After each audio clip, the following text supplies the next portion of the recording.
नमस्कार दोस्तों, I hope आप सब अच्छे होंगे। ये जो सोशल वर्क PYQ बेसिकली अभी इसलिए मैं कंटिन्यू करा रहा हूँ क्योंकि आपकी MSSO KGMU की वैकेंसी तो आई हुई है, फॉर्म अभी फिल हो ही रहा है। आज एक और खुशखबरी आ गई है आप लोगों के लिए।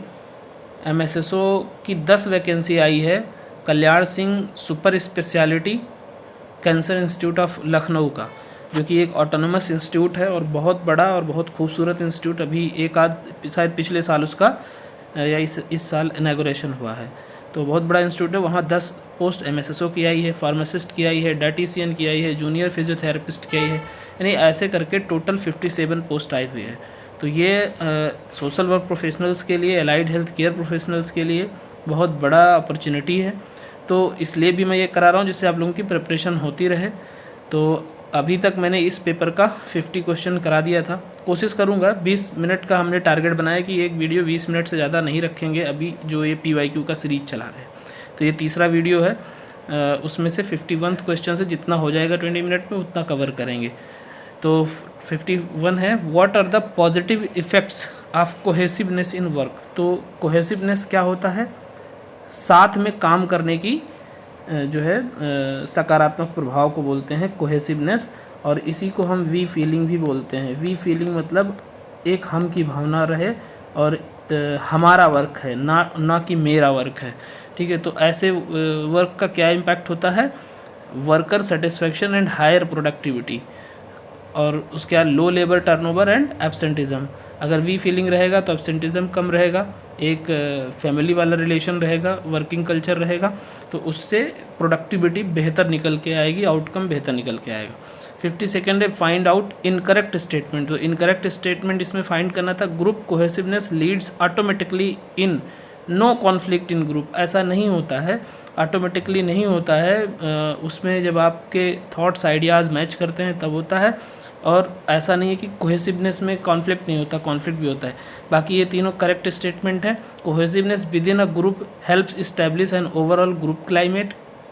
Group climate refers to the relatively enduring tone and quality of group interaction, and cohesion within a group benefits group in many ways। तो कई तरीके की अलग अलग बेनिफिट्स भी होती हैं। 53 है, C/he should accept the differences in individual ability and growth, strive to help individuals understand themselves and help them modify their behavior towards those who have special needs। तो इसको हिंदी में पढ़ लें हिंदी वाले। उसे व्यक्तिगत क्षमता और विकास में अंतर को स्वीकार करना चाहिए। व्यक्तियों को स्वयं को समझने में मदद करने का प्रयास करते हैं और विशेष आवश्यकता वाले लोगों के प्रति उनके व्यवहार को संशोधित करने में उनकी सहायता करते हैं। तो इसी को हम प्रिंसिपल ऑफ इंडिविजुअलाइजेशन भी बोलते हैं। ठीक है, यानी हर व्यक्ति की क्षमता अलग होती है, हर व्यक्ति का जो है प्रॉब्लम अलग होता है, हर व्यक्ति का स्ट्रेंथ अलग होता है। तो उस व्यक्ति को उसी के ही क्षमता और उसी की कमी के अनुसार ही देखना चाहिए, असेस करना चाहिए, जज करना चाहिए, और फिर उसी के स्ट्रेंथ और वीकनेस पे काम करना चाहिए। विच of the following is not a measurement of central tendency. तो सेंट्रल टेंडेंसी क्या होता है? यानी केंद्रीय प्रवृत्ति, मतलब 1 2 3। तो इसकी सेंट्रल टेंडेंसी यानी ये मध्य में है। ठीक है, या राम श्याम और ओम रख लो, तो इसमें श्याम क्या है? सेंट्रल टेंडेंसी, यानी मध्य, जो माध्यिकी बताए, जो बीच का जो है आंकड़ा बताए। तो mean, median, mod, mean median और मॉड, ये तीनों क्या है? सेंट्रल टेंडेंसी बताते हैं। बट अनोवा एक वेरिएंस, जो वेरिएबल है उनके बीच में एनालिसिस करता है, कोरिलेशन निकालता है। तो ANOVA is different thing, mean, median, mod is different thing. अब मीन क्या है, थोड़ा सा इसके बारे में आप लोगों को बता दूं। मीन जो है ना, ये अरिथमेटिकल एवरेज है। ठीक है, जैसे 1 2 3 4 5, तो कितने हो गए? 5 4 9, 3 12, 2 14 और 1 15। ठीक है, 15 और डिवाइडेड बाई 5, तो इसका 3 हो जाएगा मीन। ठीक है, 3 मीन हो गया। सेम अब इसका मीडियन अगर निकालना है तो मीडियन क्या हो जाएगा? जितने हैं n+1/2, यानी 5 नंबर है तो 5+1/2 मतलब 6/2। तो ये क्या हो गया? 6/2 कितना आया? 3 आया। अब थर्ड पोजीशन, नॉट तो थर्ड पोजीशन क्या है यहाँ पे 3 है, क्योंकि ये जो है आरोही क्रम में है इसलिए, और कॉन्टीन्यूस नंबर है इसलिए ऐसा आ रहा है। तो थर्ड पोजीशन पे 3 है, तो इसका मीडियन भी 3 हो गया। और मोड क्या हो जाएगा, यानी जो सबसे ज़्यादा बार आया है, तो सबसे ज़्यादा बार इसमें रिपीटेशन कोई नहीं है, लेकिन अगर इसी में नंबर एक और रिपीट हो जाता 1 हो जाता, फिर 5 7 8 फिर 1 हो जाता, तो इसमें 3 बार आ गया 1, 1 2 और 3, तो इसका मोड क्या हो जाता 3, यानी बहुलक जिसको हिंदी में बोलते हैं। ठीक है, तो ये है mean median mode. The descriptive research method is appropriate in, तो डिस्क्रिप्टिव रिसर्च मेथड किस में अप्रोप्रिएट था, बिहेवियरल साइंस में हम बेसिकली डिस्क्रिप्टिव रिसर्च। अब आप लोग कहोगे कि बिहेवियरल साइंस में ही क्यों, क्योंकि बहुत सारे व्यवहार हैं, बहुत सारे इमोशंस हैं, एक्सपीरियंसेस हैं जो आप 100% क्वान्टिफाई नहीं कर सकते। वैसे हम लोग टूल्स जो है यूज़ करते हैं जो वो क्वांटिफाई करने का काम करते हैं, चाहे वो लाइकर्ट स्केल हो, चाहे कई तरीके के स्केल है ना, जो क्वेश्चंस होते हैं, क्वेश्चनायर होते हैं, बट वो एक लिमिट तक काम करते हैं। ठीक है, तो हम मैक्सिमम क्वालिटेटिव स्टडी करते हैं बिहेवियरल साइंस का। तो डिस्क्रिप्टिव रिसर्च जो होता है वो मैक्सिमम क्वालिटेटिव होता है, और वो किसका, बिहेवियरल साइंस का करता है। Environmental science, earth science, biological science, ये सब टोटली एक्सपेरिमेंटल रिसर्च होते हैं मैक्सिमम। और जो एक्सपेरिमेंटल होता है वो क्या होता है, क्वांटिटेटिव होता है। ठीक है, क्वांटिटेटिव में आपको प्रॉपर न्यूमेरिकल में डेटा होगा और उसकी एनालिसिस करना आसान होता है in compare to qualitative. Random sampling is a form of which kind of sampling, तो रैंडम सैम्पलिंग क्या है, प्रोबेबिलिटी सैम्पलिंग है। प्रोबेबिलिटी सैम्पलिंग का मतलब equal chance has to be chosen. ठीक है, ये स्टेटमेंट याद रखो कि सबको बराबरी का मौका है चुने जाने का। मान लिया इसमें 1 2 3 4 लोग हैं जो हमारे जो है रिस्पोंडेंट हो सकते हैं। अब मैं किसी पर्टिकुलर एक चीज़ पे रिसर्च कर रहा हूँ, इसमें से मैंने रैंडमली किसी को भी उठा लिया, या इनको हमने बोला कि अपने अपने नाम की चिट डालो, और एक उसमें से चिट हमने निकाल लिया, तो चारों के चुने जाने की समान मतलब प्रोबेबिलिटी है। तो इसीलिए हम इसको रैंडम सैम्पलिंग को प्रोबेबिलिटी सैम्पलिंग बोलते हैं, इसको लॉटरी मेथड भी बोला जाता है। ठीक है, नॉन प्रोबेबिलिटी सैम्पलिंग क्या होता है, जिसमें इक्वल चांस जो है चूज़ करने की नहीं होती है, वही सेम चीज़ है purposive sampling. Purposive sampling non probability sampling के अंडर आता है। ठीक है, उसके बाद में स्ट्रेटिफाइड रैंडम सैम्पलिंग, जब हम एक स्ट्रेटा बना देते हैं। ठीक है, ऐसे स्ट्रेटा बना दिया, कक्षा 1 के बच्चे, क्लास 1, क्लास 2, क्लास 3, और फिर इसमें से हम जो है 2 4 डेटा उठा रहे हैं, तो इसको भी हम स्ट्रेटिफाइड रैंडम सैम्पलिंग बोलते हैं। Which one of the following is not a measure of central tendency, ये तो हो गया था, आई थिंक इसको रिपीट किया है, तो नहीं, ये थोड़ा सा डिफरेंट है, इसको कर लेते हैं। वहाँ पे मीन मीडियन मोड के साथ में अनोवा था, यहाँ क्या है, which one of the is not a measure of central tendency, तो आपको बताया कि मीन मीडियन मोड ये सेंट्रल टेंडेंसी है। मीन डेविएशन जो है ना, ये सेंट्रल टेंडेंसी नहीं है। मीन डेविएशन क्या होता है, जैसे स्टैंडर्ड डेविएशन है वैसे मीन डेविएशन भी होता है, सेम, इसमें कोई ख़ास फ़र्क नहीं होता है। तो जो एक सेंटर में आ रहा होता है उससे कितना ज़्यादा डिफरेंस है फर्स्ट और लास्ट में, वो मेज़रमेंट करते हैं, वो उसको हम मीन डेविएशन, स्टैंडर्ड डेविएशन बोलते हैं। Space related participatory rural appraisal methods include social mapping, and the focus is on how people perceive and relate to space rather than just to the physical aspect as they exist। तो ये basically हम human resource के जब assessment की बात करते हैं, appraisal की बात करते हैं, ये बेसिकली इंडस्ट्रीज़ में, बड़े बड़े कॉरपोरेट्स में यूज़ होता है, अब गवर्नमेंट में भी अपार यूज़ होता है, जिसको हम अप्रेजल बोलते हैं। 59 है, in scientific research interview is prepared and executed in a systematic way, और रीज़न है, the main reason is to avoid bias and distortion. तो दोनों सही है और इसका एक्सप्लेनेशन भी सही है, क्योंकि साइंटिफिक रिसर्च में सिस्टमेटिक वे में ही रखना पड़ेगा जो आपका इंटरव्यू है, जो आपके क्वेश्चनर हैं, और उसका रीज़न क्या है, जिससे हम किसी भी तरीके से बायस्ड ना हो, किसी भी तरीके से हम एरर ना हमारे उसमें रिसर्च में आए। व्हाट इज़ पाथ एनालिसिस, पथ विश्लेषण क्या है, तो a series of multiple regression analysis with the added assumption of causal relationship between independent and dependent variable. तो बेसिकली जब एक्सपेरिमेंटल रिसर्च होता है, एक्सपेरिमेंटल रिसर्च में क्या होता है कि एक्स वेरिएबल है और वाई वेरिएबल है, इन दोनों को हम मल्टीपल लेवल पे देखते हैं, कभी इसको कंट्रोल करते हैं, कभी इसको कंट्रोल करते हैं, या कभी एक्सट्रेनियस वेरिएबल है जो जेड है, ठीक है, एनवायरनमेंट है, उसका भी असर देखते हैं। तो इन पे क्या चेंजेस आ रहे हैं, इसी को हम एक्सपेरिमेंटल रिसर्च बोलते हैं, और आपस की इस रिलेशन को चेक करने के लिए मल्टीपल रिग्रेशन एनालिसिस करते हैं, ठीक है। तो ये वही है पाथ एनालिसिस की, क्या डिफरेंस आ रहा है। 61 ये इसमें डिलीट था question. Major phases involve in case study are as follows. तो केस स्टडी में मेजर क्या फेजेस इन्वॉल्व होते हैं, तो ये बिल्कुल सीरीज में दिया हुआ है इसका answer. Recognition and determination of the status of the phenomena to be investigated are the unit of attention, basically जिसको हम कहते हैं कि प्रॉब्लम क्या है, ठीक है। फिर collection of data, examination and history of the given phenomena, उसके बाद में हम जो है उसके फैक्ट्स और डेटा जो भी है वो निकालने की कोशिश करते हैं। देन ये केस स्टडी है, मतलब केस स्टडी मतलब मान लिया कोई बंदा आया जो कह रहा है कि हमारे साथ जो है ये ट्रॉमा होता है, जब हम कोई चीज़ सोचते हैं तो उसकी पूरी प्रॉपर केस स्टडी कर रहे हैं, तो इस तरीके से इस क्रम में करते हैं।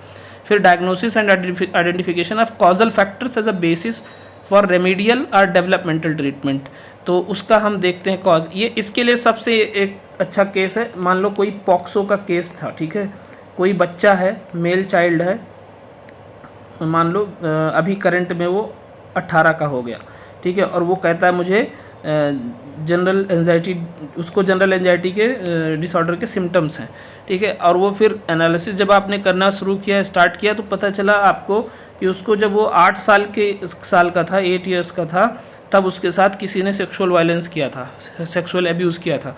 तो वही चीज़ जब सोचता है तो अभी करंट में सिम्टम्स आते हैं। तो वही है यहाँ पे प्रॉब्लम क्या है, उसके फैक्ट्स और डेटा क्या है एनालिसिस करना, और उसके बाद में अब इसका कॉजल रिलेशनशिप देखो, कॉज क्या है, उसके साथ सेक्सुअल एब्यूज़ हुआ, और सेक्सुअल एब्यूज़ की वजह से क्या हुआ, जनरल एंजाइटी डिसऑर्डर हुआ, और जनरल एंजाइटी डिसऑर्डर हो रहा है तो उसको फिजिकल सिम्टम्स आ रहे हैं, ठीक है। तो इन तीनों में क्या कोरिलेशन है वो देखना। उसके बाद में application of remedial measures, treatment and therapy, this phase is often characterized as case work. तो अब इसमें क्या होगा, जो उसको फिजिकल सिम्टम्स आ रहे हैं और जो इमोशनल सिम्टम्स आ रहे हैं, दोनों के लिए ट्रीटमेंट होगा, बेसिकली होगा इमोशनल ट्रीटमेंट के लिए जो साइकेट्रिक ट्रीटमेंट होती है, और आपका जो उसकी इमोशनल रेगुलेशन के लिए जो आप थेरेपी करोगे, साइकोथेरेपी करोगे, वो यानी फार्माकोलॉजिकल नॉन फार्माकोलॉजिकल दोनों ट्रीटमेंट होगा। एंड देन फॉलोअप मतलब कि कितनी बार उसको बुलाना है, उसका जो ट्रीटमेंट एडहेरेंस है, कंप्लायंसेस है, प्रॉपर हो रहा है कि नहीं हो रहा है, मेडिसिन ले रहा है कि नहीं रहा, फॉलोअप उसी को बोलते हैं। Follow up programme to determine effectiveness of the treatment applied, ठीक है। तो ये बेसिकली पूरी प्रोसेस हो गई। आई होप आप लोग समझ पा रहे होंगे। थोड़ा सा टेक्निकल है ये चीज़ें, और देखो रियलिटी यही है कि ऐसे ही क्वेश्चन आते हैं, और अगर आप ये क्वेश्चन सॉल्व करने के लिए एफिशिएंट नहीं हो, या आप लगता है स्किप कर सकते हैं, तो आप स्किप कर दो। हमारे तरफ से कोई बर्डन आपके ऊपर नहीं है, हम डाल भी नहीं सकते खैर, लेकिन क्वेश्चन ऐसे ही आते हैं, आपको सॉल्व करना होगा और आपको अपनी एबिलिटी बढ़ानी ही पड़ेगी, अदरवाइज सिलेक्शन होना बड़ा मुश्किल है। 64 which of the following sustainable development goal talks about social, economic and political inequality. तो social, economic and political inequality के बारे में बात करता है गोल 10, ठीक है। आप लोगों से क्वेश्चन है कि हेल्थ से रिलेटेड कौन सा सस्टेनेबल डेवलपमेंट गोल है, आप मुझे कमेंट बॉक्स में बताओ। ये पेपर मैंने सॉल्व मतलब सोशल वर्क 2024 का जो पेपर हुआ था जून का, वो मैंने सॉल्व कराया हुआ है, उसमें आया हुआ था क्वेश्चन। चाहो तो आप वहाँ से देख के बताओ, नहीं याद हो तो आप ऐसे ही कमेंट बॉक्स में बताओ।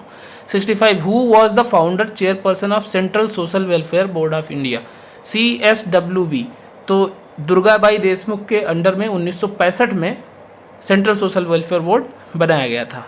इसके बारे में बहुत सारे फैक्ट्स हैं, आप चाहो तो उसके बारे में हमें कमेंट बॉक्स में बता सकते हो। Panchayati Raj institution in India have brought about one of the following. तो देखो पंचायती राज इंस्टीट्यूशन जो आप 3 स्तरीय यानी 3 स्टेप में जो आप चुनाव देखते हो, एक तो विलेज लेवल पे होता है जिसको प्रधान बोलते हैं, फिर ब्लॉक लेवल के होते हैं, मतलब विलेज लेवल पे होता है, जिला पंचायत होता है, और एक और होता है जो BDC का चुनाव होता है, ठीक है, जो ब्लॉक लेवल पे होता है। तो ये किस लिए होता है, एक अब आपका सिर्फ विधायक MLA होगा अगर, तो आप अपने गांव की प्रॉब्लम को एमएलए तक कैसे पहुंचाओगे अगर आपका कोई रिप्रेजेंटेटिव नहीं होगा। तो इसीलिए ये गांधीयन फिलॉसफी पे डेवलप हुआ है, ठीक है। किस फिलॉसफी पे हुआ है? Gandhian philosophy. और इसको क्या बोलते हैं? डिसेंट्रलाइजेशन, डिसेंट्रलाइजेशन ऑफ पावर, यानी शक्ति का विकेंद्रीकरण। और रूरल, ग्रामीण क्षेत्र में बेसिक स्तर पे वहाँ का रिप्रेजेंटेशन करने वाला व्यक्ति चुनना, ठीक है। तो ये है a formal representation of weaker section in village governance. What is the basic aim of social justice? तो सोशल जस्टिस यानी सामाजिक न्याय का मूल उद्देश्य क्या है? To create a justice social order. Justice social justice order मतलब कि समाज में सभी को न्याय मिले, सभी के अधिकारों की रक्षा हो। किसी के अधिकार का अगर वायलेंस हो रहा है तो उसके लिए जो है प्रोटेक्टिव एनवायरनमेंट, उसी को हम सोशल जस्टिस बोलते हैं। 68 है, which among the following is not the principle of social welfare administration? तो प्रिंसिपल क्या नहीं है? तो ये जो देख रहे हो आप, ये नहीं है, बाकी जो है वो हम देख लेते हैं। The social welfare administrator must have a proper understanding of the agencies aim, goals and objection. जिस एजेंसी के लिए काम कर रहा है उसका एम क्या है, ऑब्जेक्टिव क्या है, गोल क्या है, ठीक है। The social welfare administrator must aim at delegating responsibility among various staff, volunteers and beneficiaries of the agency. The social welfare administrator must be efficient in formulating proper rules, regulations, practices and procedures for conducting work in the agency. तो ये basic चीज़ें हैं जो होना चाहिए एक social welfare administrator के skills में। 69 the from functional point of view social welfare administration includes the following perspective of social problem. तो ये 3 पॉइंट्स हैं जिसको कवर कर रहे हैं हम लोग। Restoration of impaired social functioning, अगर किसी भी जो है क्षेत्र में सोशल फंक्शनिंग में प्रॉब्लम है तो उसको रिस्टोर करना। Provision of resources social and individual for more effective social functioning. Prevention of social dysfunction, ठीक है। तो कहीं मान लिया किसी कम्युनिटी लेवल पे है या इंडिविजुअल लेवल पे है, अगर कोई डिसफंक्शनल है तो उसको रिस्टोरेशन कराने में उसका हेल्प करना। 70th है, what is the full form of NCPCR? NCPCR मतलब national commission for protection of child rights, ठीक है। तो NCPCR के चेयरपर्सन कौन है, आप लोग कमेंट में बताएं। फिलहाल बहुत एक्टिव हैं ये, ठीक है। तो NCPCR के चेयरपर्सन का नाम बताएं आप लोग। उसके बाद में 71 है, देख लेते हैं। अभी 17:45 यानी 17 मिनट 45 सेकेंड्स हुए हैं, तो देखते हैं और जो क्वेश्चन कवर हो जाएगा। There is a gap between social policy statement and the development programmes. The reason is lack of political will and commitment in the formulation and implementation of programme. तो दोनों करेक्ट है और explanation तो नहीं कर रहा है, बट करेक्ट है दोनों statement. Following the objectives of central social welfare board, किसके ऑब्जेक्टिव हैं? सेंट्रल सोशल वेलफेयर बोर्ड के ऑब्जेक्टिव हैं जो इसमें दिए हैं। क्या क्या objective? Promote the growth of voluntary social service agency, to assist voluntary welfare programmes for the specific groups a person who need special help like women, children and handicap. तो आपको ये अब एक चीज़ पता चल गया ना, यहीं से सेंट्रल सोशल वेलफेयर बोर्ड ये क्वेश्चन आया हुआ है ESIC में और एम्स में भी आया हुआ था कि किसके लिए काम करता है? विमेन के लिए, चिल्ड्रेन के लिए और हैंडीकैप्ड के लिए, ठीक है। और आई थिंक एक और है एल्डर्स के लिए भी है, आप मुझे कमेंट में बताओ, मुझे याद नहीं आ रहा। To coordinate the welfare schemes of various central and state government, to develop new programmes of welfare and organise pilot projects that are innovative and closer to the common man, ठीक है। तो ये सेंट्रल सोशल वेलफेयर बोर्ड बहुत important है, बहुत बार क्वेश्चन आया हुआ है।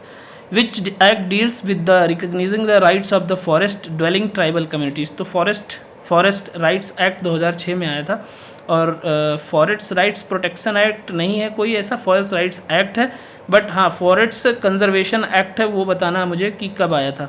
The Indian succession act 1925 section 125 of the criminal procedure code is for maintenance of children avoiding destitution.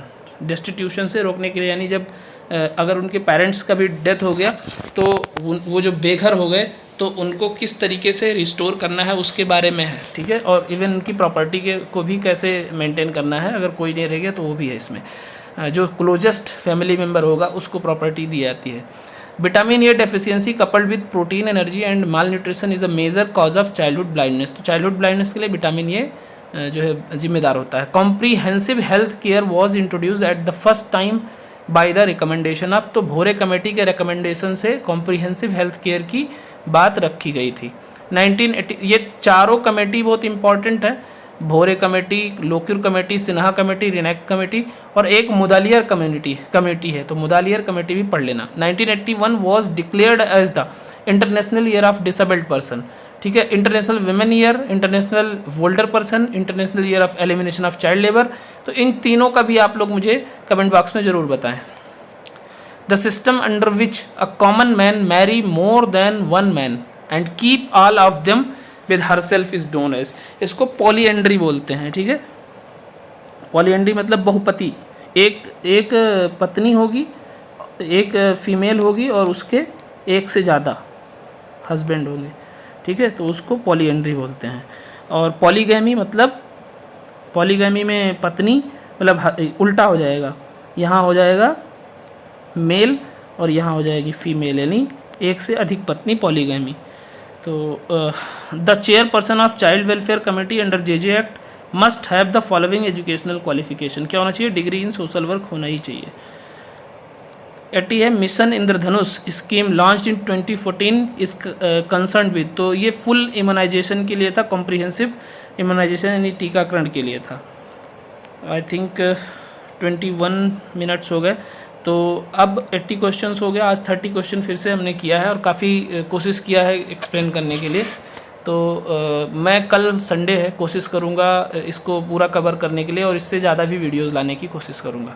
आप लोगों को ये इनिशिएटिव कैसा लगा और आगे MSSO की प्रिपरेशन के लिए कौन कौन जो है मुझसे जुड़ना चाहता है? मैं पेड क्लासेस भी स्टार्ट करने वाला हूँ, उसकी प्लानिंग कर रहा हूँ, जल्दी ही आपको बताऊँगा। तो उसके बारे में भी अगर आपको कोई कांटेक्ट करना है तो आप लोग मुझे मैसेज ज़रूर करें। बाकी हमारे चैनल पे इतने वीडियोस फ्री अवेलेबल हैं और अब आते रहेंगे, ऐसा नहीं कि नहीं आएगा। तो उस पे आप अपनी नज़र बनाए रखें। ये UGC नेट JRF MSSO या इससे रिलेटेड जो भी वैकेंसीज़ आती हैं, PSW मेडिकल सोशल वर्कर, उनके लिए बहुत ही इम्पॉर्टेंट है। आप लोग खुद बताएं, फीडबैक दें कैसा लगा। मिलते हैं नेक्स्ट वीडियो में। Thank you.